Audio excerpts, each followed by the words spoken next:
It is truly a privilege, an honor to be here, to be able to interact with some great friends that I've known for many years, Dr. Turner and Dr. Matz.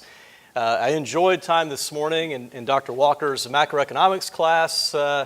My undergrad focus was finance and economics. I love to talk about economics, and certainly have an opportunity now to engage in a kind of work that is heavily influenced by the principles of economics, or at least it should be. I don't know that it often is, but it should be. We are here today to talk about something that is extremely important for us as a society, for us as a nation, for us as a state.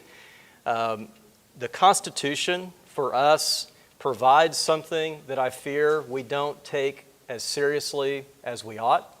And there have been a number of influencers, if you will, that have been chipping away at the place, the role, the function of the Constitution.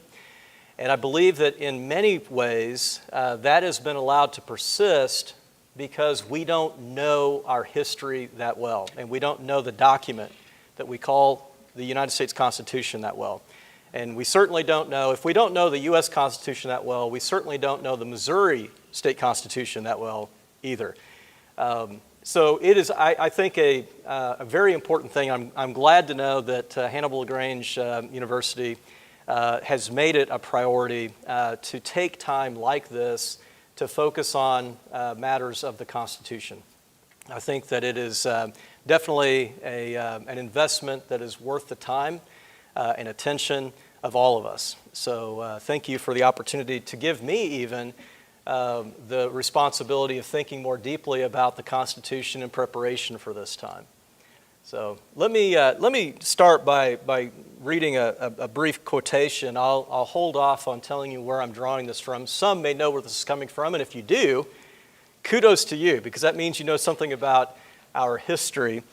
But the statement is this: to be more safe, they at length become willing to run the risk of being less free. Once again, to be more safe, they at length become willing to run the risk of being less free. What I want us to do today is to reflect upon the relationship that exists between the Constitution and fear. The address today, if we were to title it, would be The Constitution and Fear. When we think about the Constitution and the role that it has played for our country for so many years, I think it's important for us to acknowledge that that Constitution is both the consequence of and a barrier to fear and its impulses. Today we live in a time where fear seems to be a commodity that we trade in. And we'll talk about that here in just a moment. But what we have to understand is that this relationship that exists between fear and the Constitution is something that if we don't acknowledge and if we don't give adequate thought to, we will begin to allow ourselves to become more fixated upon those things that cause us to grow fearful, and we will begin to jettison the protections that the Constitution has been put in place to secure for us. And I believe that's a mistake. Now, one side note.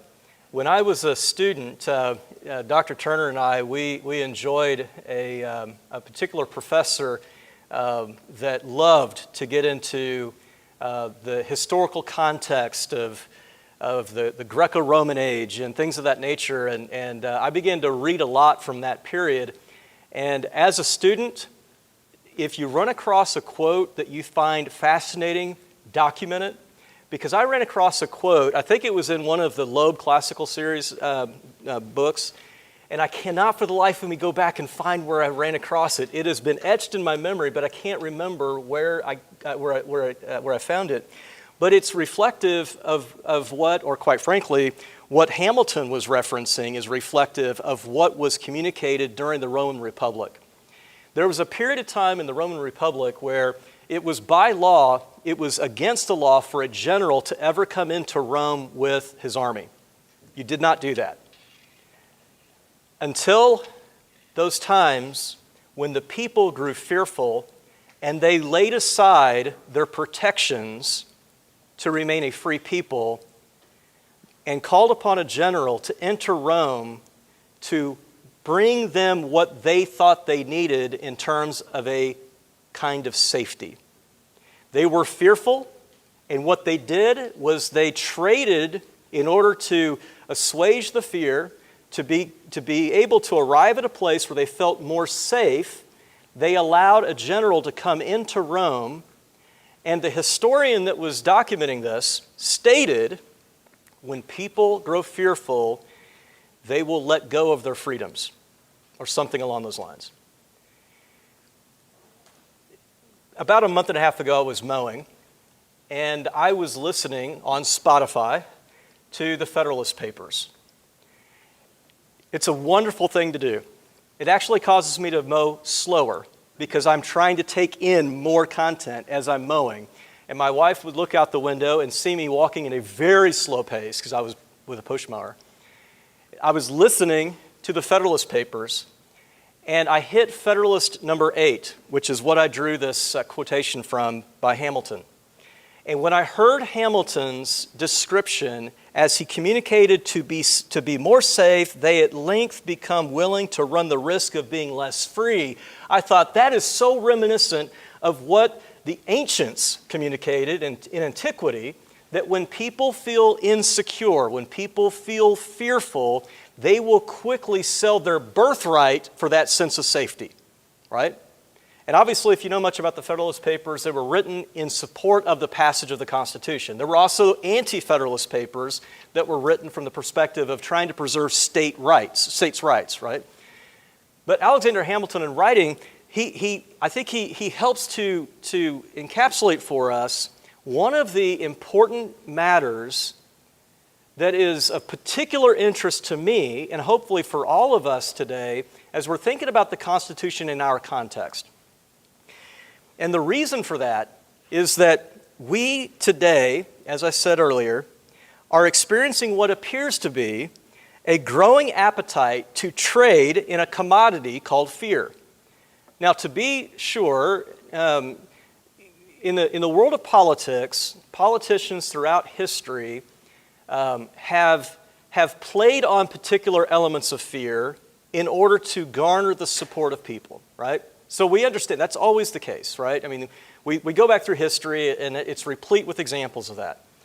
But what we're experiencing today is something different.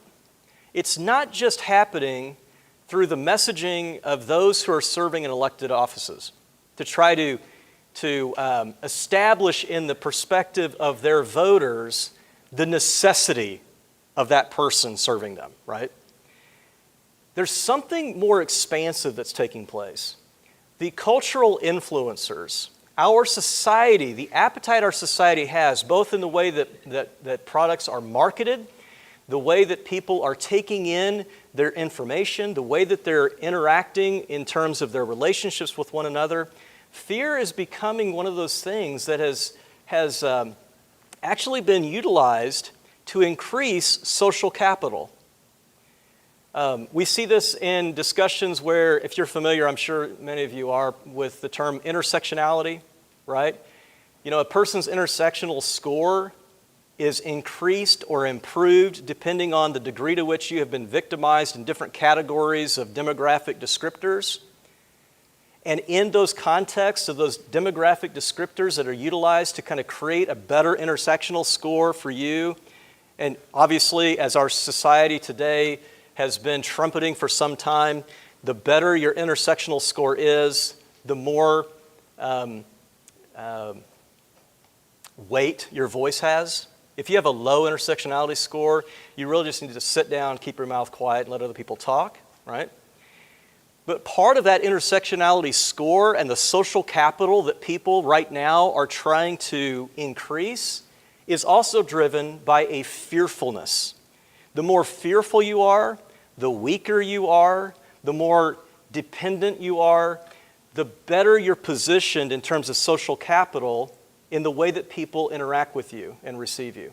Now, one thing that I've always liked about our culture is that we've always had a place in our culture to support and champion the cause of the underdog, right? There's this compulsion, and I think in many ways it's a result of the kind of compassion that we have in our culture to try to look out for the underdog, right? But what we're now dealing with is an explosion within that space, all under the guise of compassion, where now we have communicated to at least a couple of generations. I'm knocking on the door of 50. I'll be turning 50 in February. And my generation was kind of coming into this context when a lot of these different postmodern ideas were really beginning to be foisted on the culture at large. And so it's been around for a while, for sure. But we are seeing the situation where in order to be able to secure a voice, you have to be in a position of fear, weakness, dependency, victimhood. And if you're not, if you operate from a position where you have taken responsibility, you're looking out for yourself as much as you can, you're looking out for other people, you're healthy, you're strong, you can communicate, you're well-educated, your intersectionality score begins to decline. Your social capital begins to decline. And this is a problem. And that problem that we are facing today has expansive consequence, up to and including the way that we see the Constitution. We have a growing number of people today who are looking at the Constitution as a barrier that has to be overcome. And my hope today is that we will recognize that there is indeed a relationship between the Constitution and fear. But it's not necessarily what our society today thinks it is.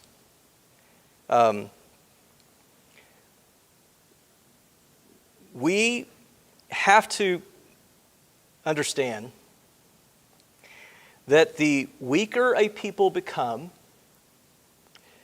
the less responsible a people become, the more dependent a people become, the more lawless a people become, the more fearful a people become, the greater the governing powers become as well. Let me give you an example of this. So, as Dr. Turner mentioned, I've been in pastoral ministry now for upwards of 25 years. I wear a lot of different hats, and there's a lot of cross-pollination that occurs when I have conversations with folks. I'll have conversations with people, and they're talking to me pastorally, and then they'll start talking as the conversation naturally ebbs and flows, and they'll ask a question about some bill that's being heard or whatever. I was visiting with an individual. It was with a lady, and she was by profession a nurse. And there was a point in her life where she and her husband, they had a couple of kids, and life was going fairly well. She had a car accident, and it began to limit her ability to practice medicine, to operate as a nurse the way that she had been involved. But she and her husband were working through that. The family was still functional, until her husband had an affair, and he left her. So her husband has an affair, and he leaves her. And it leaves her in a position of destitution, because now she's in a quasi-disabled situation. She can't earn the income that she once had been accustomed to, and the needs of the children are still present. The children grow very, very hostile toward their father, and they grow embittered. And they begin to incorporate self-destructive tendencies and habits in their life that created challenges for them when it came to law enforcement and other activities. All of this had happened prior to me meeting this individual. We sat down and we were talking, and she was asking questions about state services and why things didn't operate the way that she thought that they should. So I asked her to tell me her story, and that's what she told me, right? And she said, well, what I'm so frustrated with is the fact that the state isn't doing this, the state isn't doing this, they're not providing this, they're not providing this. And I said, let me just stop for just a second. I'll acknowledge that the state, our bureaucracy is frustrating even in the best of days, right? So we can talk about the frustrations of the bureaucratic process and the degree to which certain services are covered or not covered. But let me ask you a question. Do you think that you would be in need of these services if your husband hadn't left you? It was quiet. And she said, I've never thought about it like that. She goes, no. If he hadn't left me, I would not be in this position. I mean, I could have asked her the question if you didn't have the accident, but accidents occur, right? I mean, it happens, things happen, right? But when her husband had an affair and left her, her position of destitution was set. And what God had put in place to provide for the necessary elements and the weights of this life had eroded. I tell people often, if we want more of a limited government, if we want to reduce the size of government, we've got to start by people taking seriously their responsibilities within the family. As the family continues to disintegrate, there is a direct correlation between the disintegration of the family and the escalation of government services.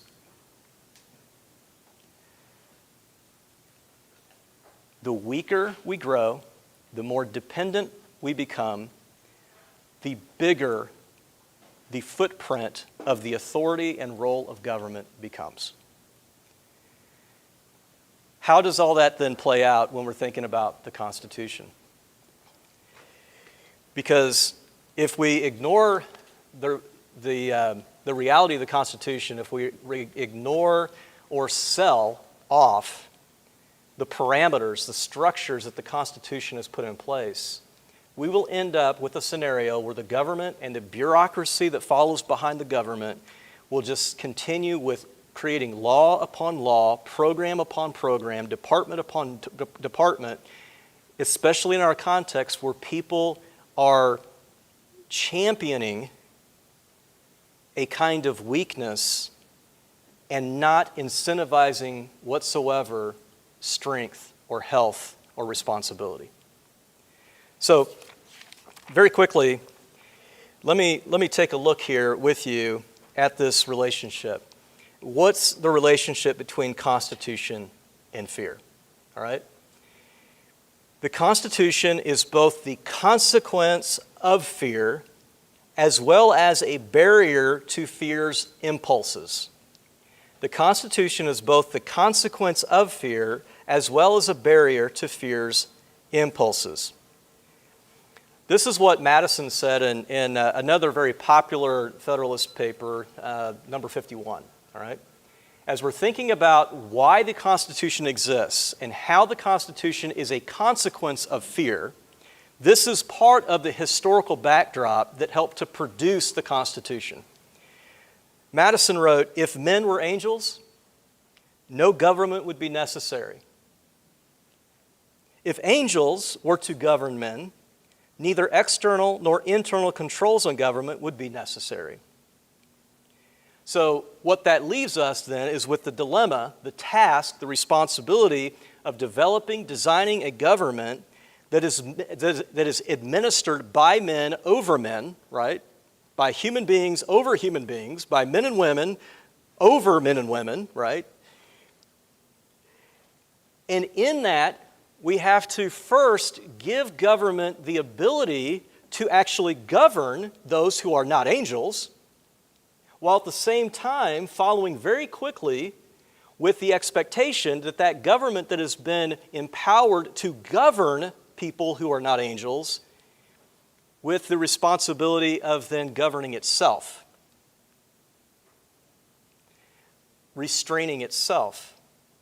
Because human beings in a fallen society are not and never will be this side of heaven, and apart from the gospel of Jesus Christ, perfect. We have sinful appetites, we have proclivities and appetites and interests that will absolutely harm our neighbor, which is the reason why we see God communicating through the Apostle Paul in the book of Romans, why God has instituted government for the good of human society. I am not a libertarian because I believe the Bible. I believe that the Bible clearly teaches that government has a role that has been sanctioned by God Himself to govern the affairs of man for the good of society, to punish wrongdoers, right? So when we look at the way the Constitution has been developed and the context out of which the Constitution emerges, what we find is that the framers of the Constitution were operating with a healthy fear of the brokenness of the human nature, the fact that human nature was corrupted. You fear the populace, but you also fear unrestrained governing authority. So the Constitution is a consequence of a healthy, appropriate fear of both. We do not have a pure democracy. We are not a democracy. We are a republic. We are a democratic republic. And the Constitution created that framework of government because we fear unrestrained populist appetites and we fear unrestrained centralized power. The Constitution has a relationship with fear. Not all fear is the same. Some fear is healthy and is more than appropriate. Other fears can fall into the category of irrational, right? What we find here, at least in this example, as Madison was writing about the importance of this constitutional framework, is the fact that we have a justifiable fear of mankind and centralized, human, frail, corrupted power. And we ought to be grateful for that. The Constitution itself provides protection for the minority in its relationship with the majority. And we will often talk about that the Constitution protects the minority. What we often don't talk about is the fact that the opposite is true as well. That the Constitution also protects the majority from the minority. And we'll talk more about that here in just a moment. But that is what takes place. The Constitution is the consequence of a genuine, justifiable fear of the nature of mankind. And we'll talk about the fact that that is very reflective of a biblical worldview. And that's why we as Christians find it very comfortable to live within the constitutional framework that has been established. The separation of powers, the checks and balances that are in place, the fact that what's interesting as well when you think about the context of our republic compared to other efforts in the past of developing a republic, we have a compound republic because we have both the democratic republican concept functioning both at the federal level as well as in the 50 states. And that adds an extra measure of protection against the imbalances and the passions of the day in a way that other republics of the past were not able to enjoy. We have a compound republic. You can kind of look that up and study on that if you'd like. It's actually very fascinating. It's kind of what we're seeing right now after Roe v. Wade was overturned. And that question was kicked back to the states where it actually belongs, right? The compound republic that we have, the federal government never truly acted upon a matter legislatively related to the focus of Roe v. Wade, and many states had already done so. And by kicking it back now, at the federal level, no legislation could get passed. At the state level, some states can get things passed, other states can't, right? So that compound republic actually creates a barrier to kind of these imbalances that can be a problem for us as a people. But we have the separation of powers, we have checks and balances, we have this compound republic concept between the federal government and the state governments.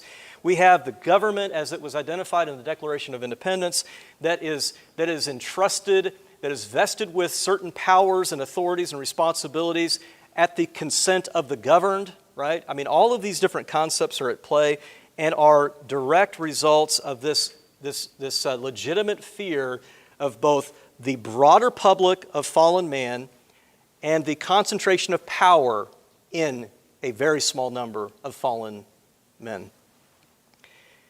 And the Bill of Rights. With respect to the relationship that the Constitution has with fear, when it comes to it being a barrier to fear's impulses. As you remember in that statement, the Constitution is both the consequence of fear as well as a barrier to fear's impulses. What we have as an example or as a reason for that statement is that we have a tendency as a people, something will happen, it will spark a fever-pitch response in the hearts of the people, and they will begin to demand a particular kind of change, right? They grow frustrated because the demand they have doesn't seem to be accomplished. The reason often that the demand that is being screamed is not accomplished is the result of the Constitution. It is a barrier to fear's impulses. Scared people often want things that will ultimately lead to their long-term harm.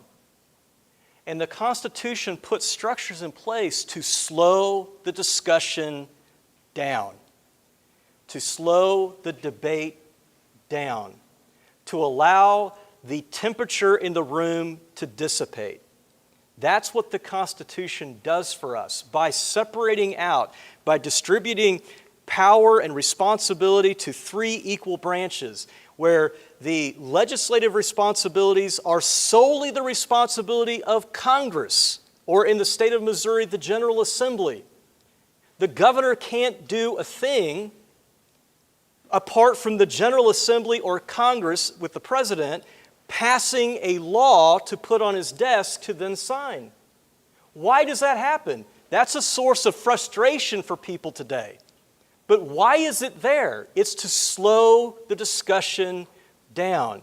You have to secure the support of a larger number of people who have been tasked to serve on behalf of different constituencies, i.e. their districts, right? I have a House district that right now has the number 38.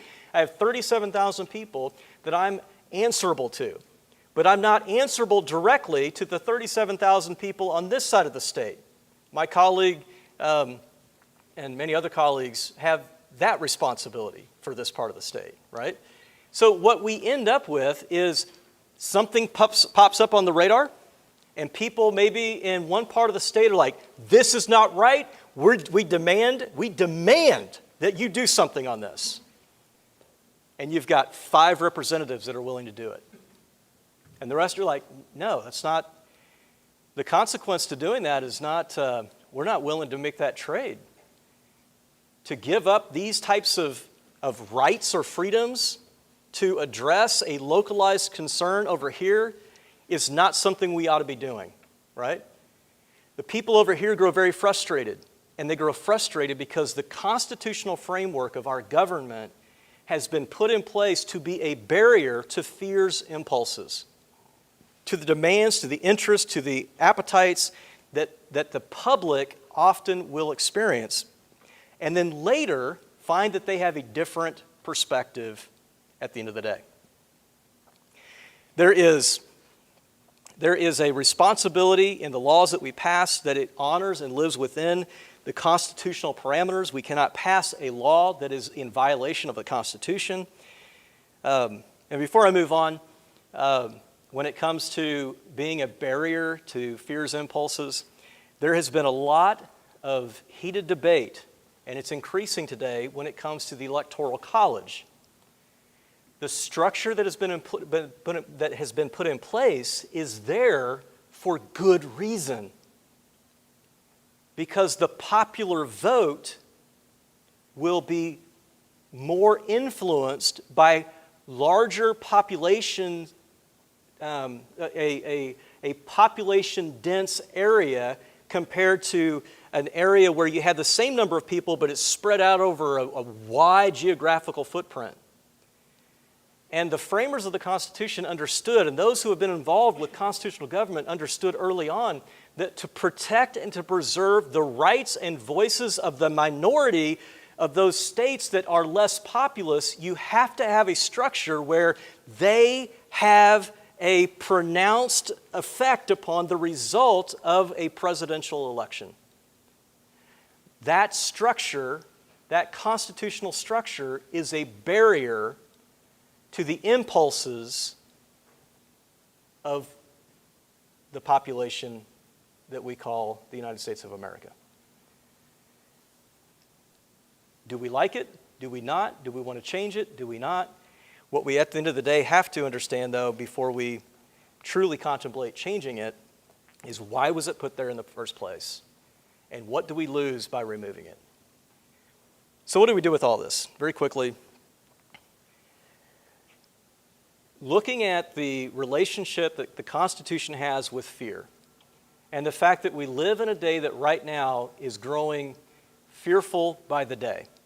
I don't have to sell the idea, I don't have to work hard to prove my point that we are living in a time where the general milieu, the general context, the general descriptor of our day is that of people very anxious and fearful. We see that in mental health, the mental health crisis that we have.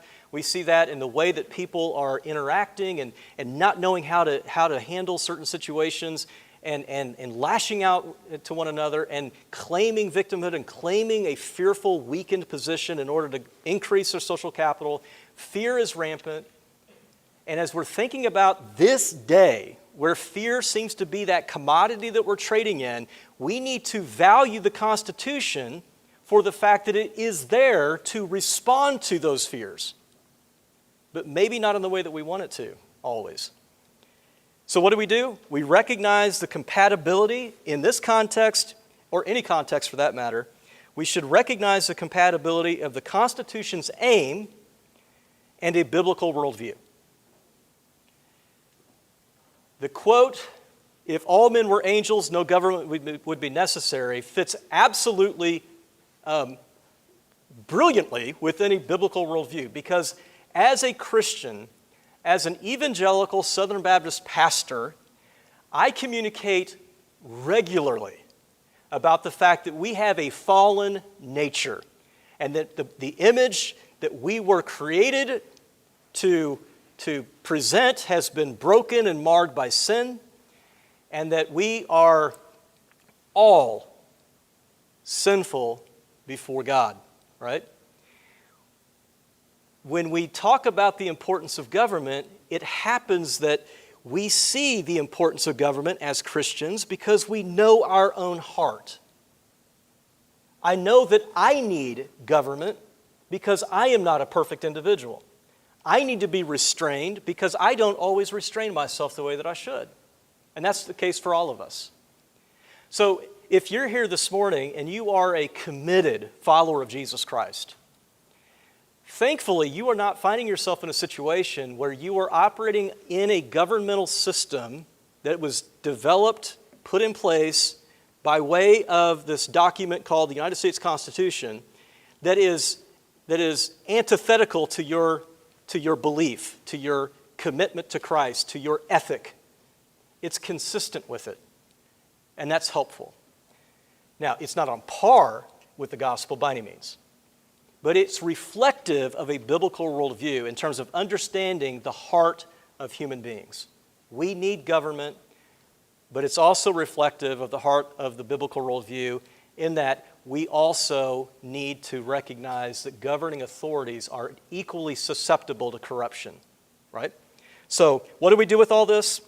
First, we recognize the compatibility of the Constitution's aim with a biblical worldview. Second, we value and preserve the proper use of the Constitution. This is where I'm going to draw a bit from my pastoral work and all that was like drilled into my head whenever I was in seminary, the number of times that I was in seminary. But I was taught very, very early on as a young preacher that when you go to the Word of God, you exegete the text.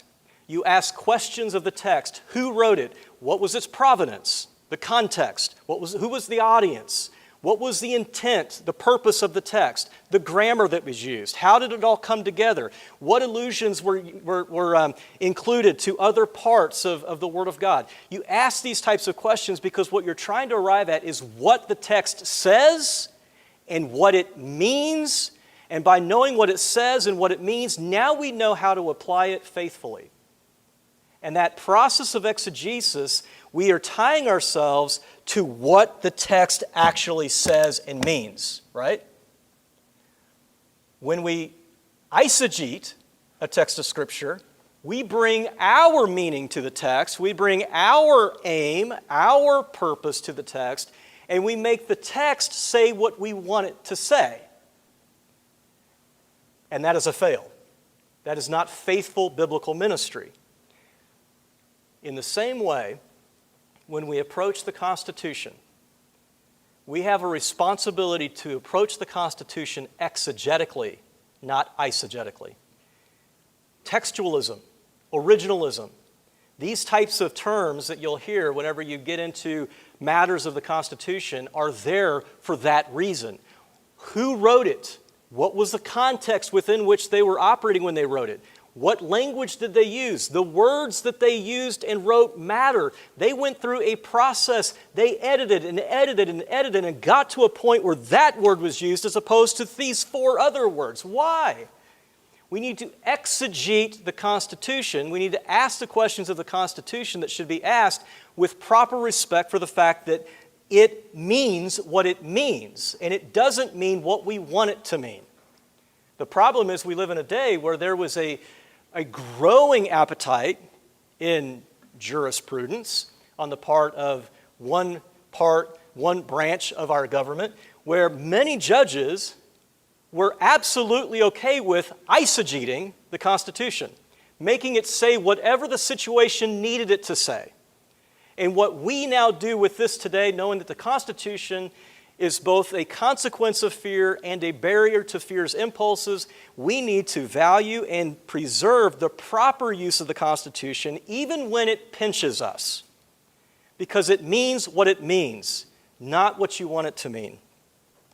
I would say this: don't sell your political birthright for a temporary sense of safety. It is as true today as it was when it was written in Federalist Number 8 and when it was recorded by some historian of antiquity that I cannot remember. I can't find the quote, but I know it's there. As true as it was in the Roman Republic, as true as it was in the founding era, it's as true today. When we grow fearful, we are tempted to sell the birthright, to sell off everything that provides us protection, that preserves and secures our freedoms and liberties. We will sell that off for a temporary sense of safety. The only way we can sell that off is by not holding the line on truly exegeting the Constitution. Third, what are we to do with this? We press for greater faith, a greater understanding of the Word of God, a greater understanding of the gospel of Jesus Christ, a greater understanding of how God has created all things and the order with which He's created and the structures that He's put in place. By growing in our faith and understanding of those matters, we press for greater faith, for a more robust understanding of the Word of God. We press for a greater strength, both physically, ethically, relationally, occupationally. We press for greater strength and wisdom. We pursue opportunities to be well-educated. A well-educated populace is a great barrier to the erosion of a society. We press for greater industriousness. We press for greater responsibility. Personally, all those things. We press for greater faith, greater strength, greater wisdom, greater industriousness, greater responsibility in our own life. And we encourage and do what we can to inspire that to take place in the lives of others around us as well. We've got to stop with championing and with trading in the commodity of fear and weakness. We've got to put in front of people the importance of pressing for a kind of approach to life where you are strong, where you have something to offer, where you're less dependent. I tell people often that my task as a state representative is to work in such a way that people don't need me. Because if our culture grows healthy, if our culture grows less dependent, if our culture grows more confident, if it grows stronger, it needs government less. And I would love for them to not need me as much. Understand this as we close. There were grievous harms produced when the quote, end quote, church and state were seen as one. When the state was used to punish on behalf of the church. It's part of the reason why our country was founded the way that it was founded. Grievous harms.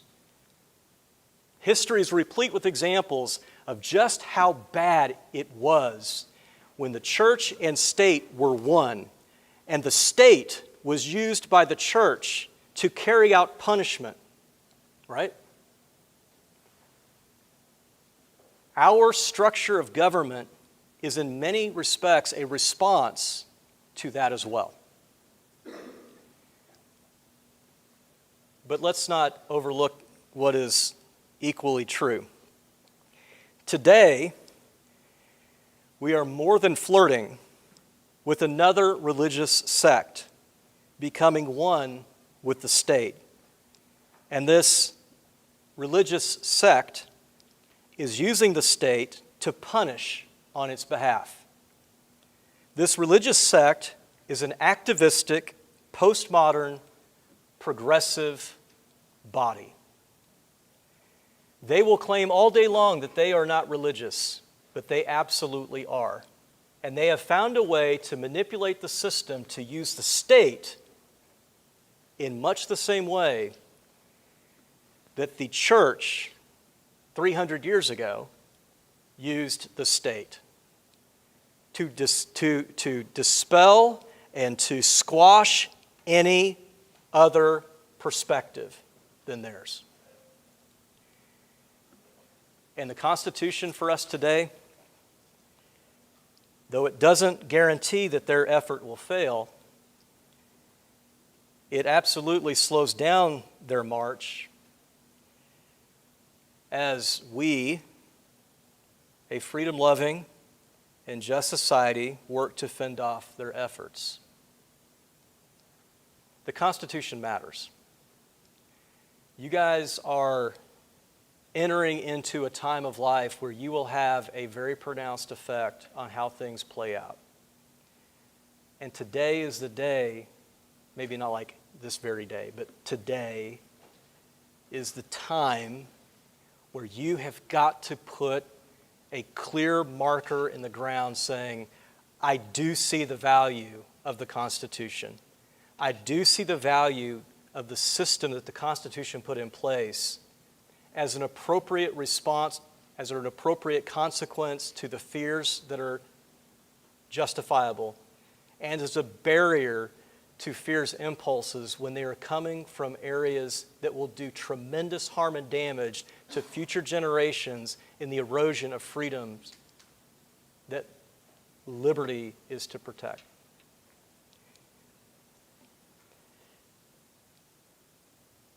Let's not forget that the Constitution and fear are absolutely related.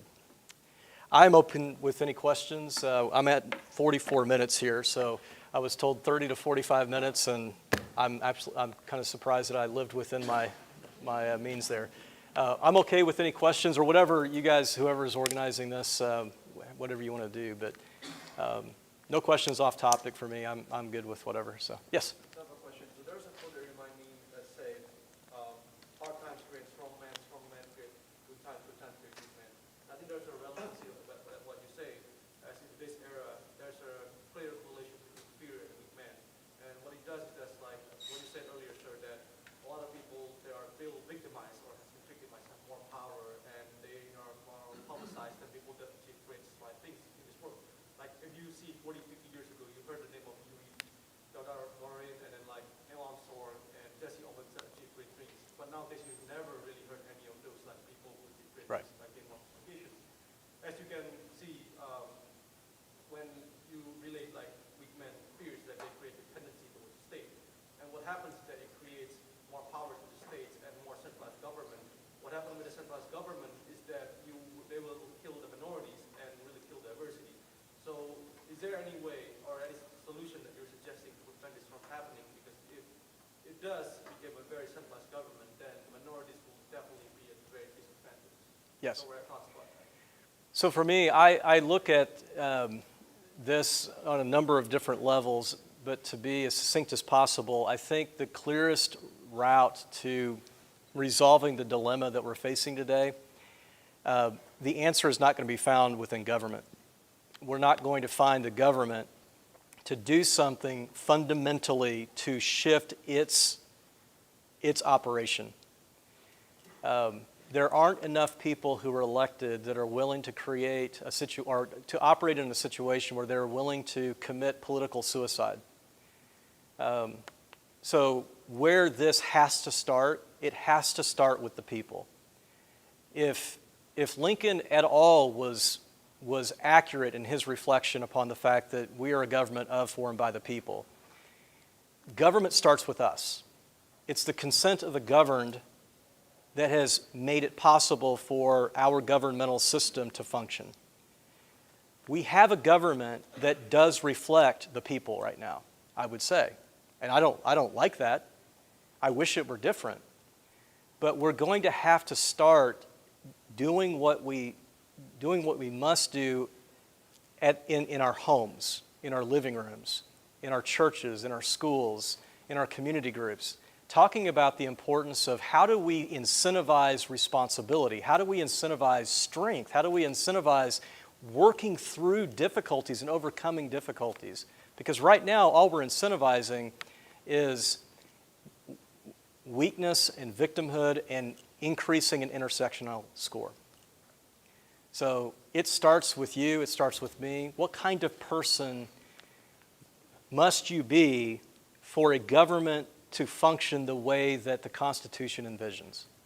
Which is the reason why the framers of the Constitution, and many during the founding era, made it very clear the only way our system of government ultimately survives in the long term is by a moral and ethical people that function within it. And we are not championing any kind of moral, ethical framework whatsoever. We champion the most, you know what I'm saying, it's just. Any other questions? Yes? What would you say is the pathway to developing a moral and ethical people? What do we need in order to do that? We need to have conversations like this. Ultimately, we know as Christians that the heart of man is desperately wicked. It's broken. It's only the gospel that will ultimately fix that problem, right? But we also know that the degree to which the gospel shines brightly, there is a secondary benefit more broadly to a culture when a biblical worldview is seen as favorable, which is kind of the way I would describe the founding era. The founders, the framers of the Constitution, were not all evangelical, Jesus-loving Bible believers, right? But they all generally recognized that a Judeo-Christian ethic, a biblical worldview, was seen as positive. And in our context, we can't forget that the proclamation of the gospel, the work of expanding the influence of the biblical worldview is paramount. And beyond that, just inspiring people to think about those things of appropriate greatness. I filed a resolution and I was mocked for doing it. So back in 2019, we passed House Bill 126, which was the big pro-life bill that right now we've got people upset with us again over. Big pro-life bill. There was an individual on the other side of the aisle that got up, and she actually serves on this side of the state, and she got up and she made some very crass comments on the floor toward people like myself about what we need to tell our men to do. And I told her after that floor debate, I said, I'm going to do something, and it's going to fall along the lines of what you just said that we ought to do, and you're going to be against it. And she goes, why? I said, because you're going to find it too binary.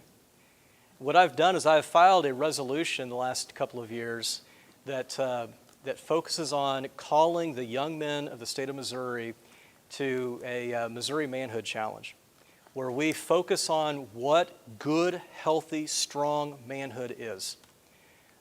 The responsibilities, the role, all that comes along with growing up to be a great husband and a great father and a great employee. And I've been mocked for that. Our culture does not want us to put in front of people a different narrative. But that's okay. We continue to put that narrative out, and they continue to fight against it. The truth will stand. We just have to be confident in the truth and be willing to endure what comes as a result of us standing for the truth.